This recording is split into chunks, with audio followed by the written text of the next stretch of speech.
We dismiss history at our peril. Liberty Nation Radio with Mark Angelides.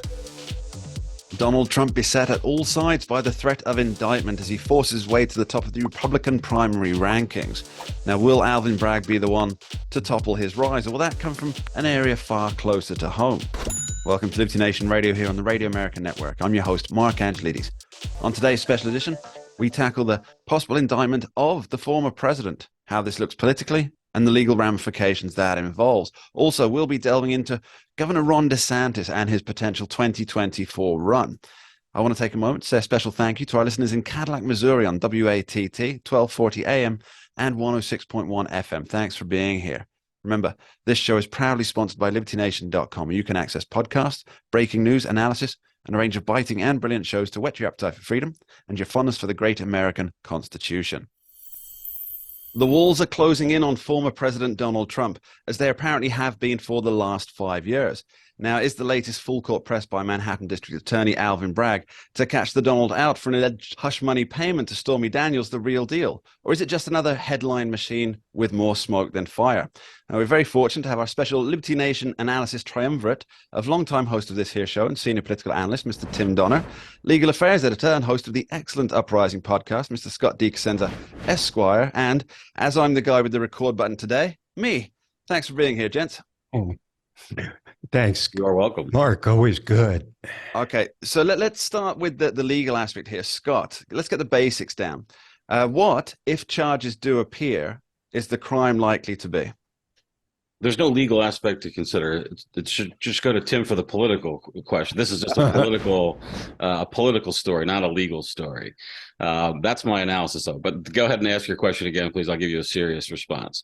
If Trump does in fact get charged, now we're recording on Thursday morning, so as of now, Trump hasn't been charged. If he is charged, what is the charge likely to be? Okay, the charge is likely to be that he submitted a falsified or created, had or caused to come into creation a false business record in violation of New York state law.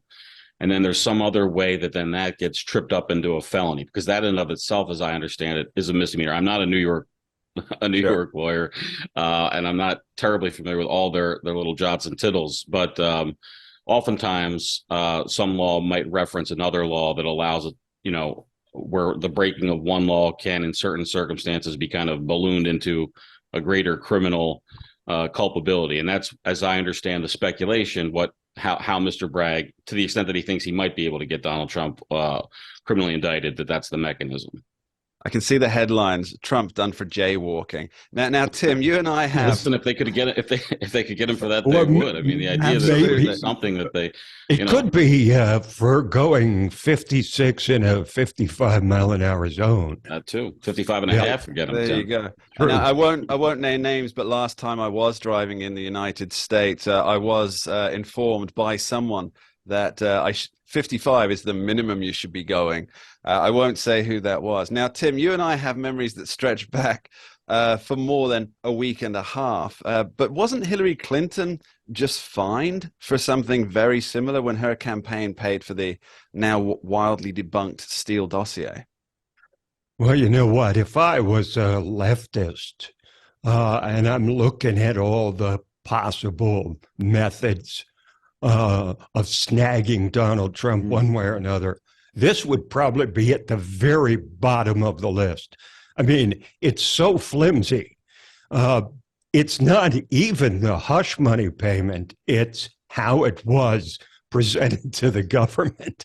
It's something it's a law that's never been used in New York as a felony charge.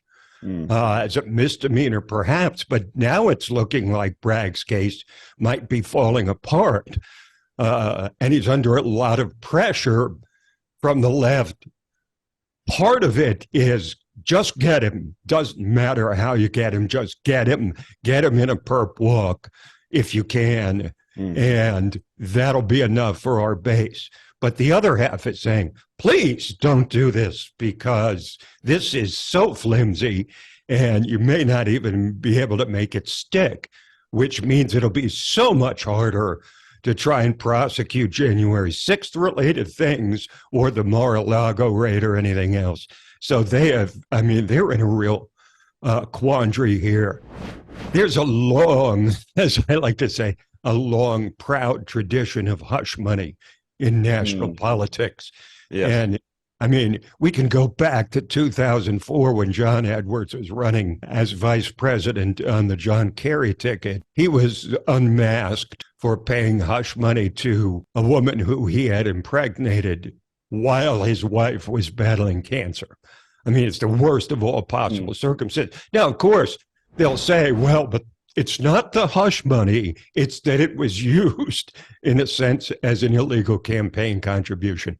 That's a distinction without a difference in most people's minds. They're going to see he's snagged for hush money, and it's going to set loose a bombardment of stories about past hush money episodes like Hillary Clinton, like John Edwards. So, I mean, I think this has been misplayed and botched badly. And I think it's going to cost the left big time, whether he actually is indicted or not at this point, because it's become such a spectacle. This is the Al Capone job, isn't it? It's where they couldn't get him for anything, so they went after him for taxes. But even worse, totem. but people had been snagged for tax evasion before. Yeah. Nobody's been snagged under this particular statute. So what do you think if you're an average voter and you hear that a statute is being used against Donald Trump for the first time ever? You're going to conclude, boy, they really are out to get him, aren't they? And I'm not just talking about Trump supporters. I'm talking about the average voter who's looking at this and going, really? This is what they're going to try and get him on? It is entirely about optics. Yeah, it really does seem that how things are presented. Now, Scott, you know the motto of North Carolina, I believe. If you could just, I can't remember the Latin for that. Can you remember that?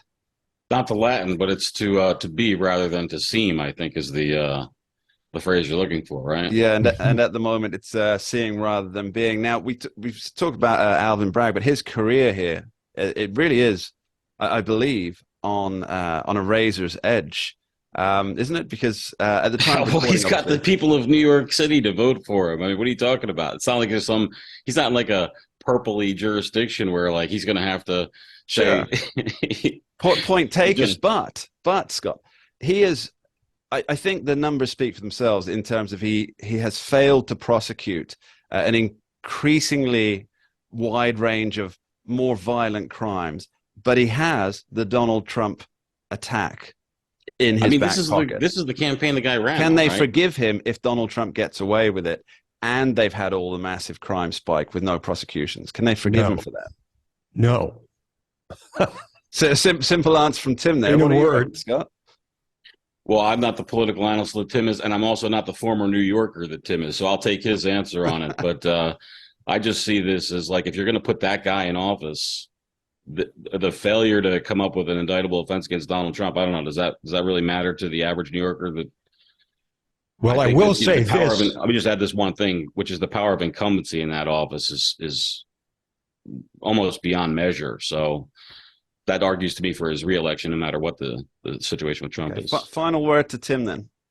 Well, Scott said it in passing, but it's a critical thing here. This is Alvin Bragg, when he was running for district attorney, actually wore on his sleeve the fact that he was going to get Trump. He was going to get Trump one way or another. So in effect, he's fulfilling a campaign promise unlike any I've ever seen before. And now, if he can't close the deal, I think New Yorkers will generally be very upset, because not just because he didn't get Trump, but because it looked like he would and could, but didn't. I think, by the way, it was Letitia James who said the exact words "get Trump," and maybe Mr. Bragg said words that were similar to that. That but same maybe effect, that specific, yes. two Yes. words. Must be something about New York and in the water. Now, we're talking with the LN Triumvirate on the potential Trump indictment. We'll be back after this short break with Tim and Scott to discuss how the investigations impact Trump 2024. Don't go anywhere. We dismiss history at our peril. Liberty Nation Radio with Mark Angelides. Entertaining, informative, and just plain fun. Watch Liberty Nation's The Conservative Five. Produced by conservatives for conservatives. C5's The Left Free Zone. Hosted by Liberty Nation's Lisa K. Donner. Joined by a raucous, irreverent panel of authors. Deconstructing leftist narratives. Debating the hot topics. And remembering to laugh. Join the official conservative safe You only space. did that to piss Jeff off. Liberty Nation's The Conservative Five.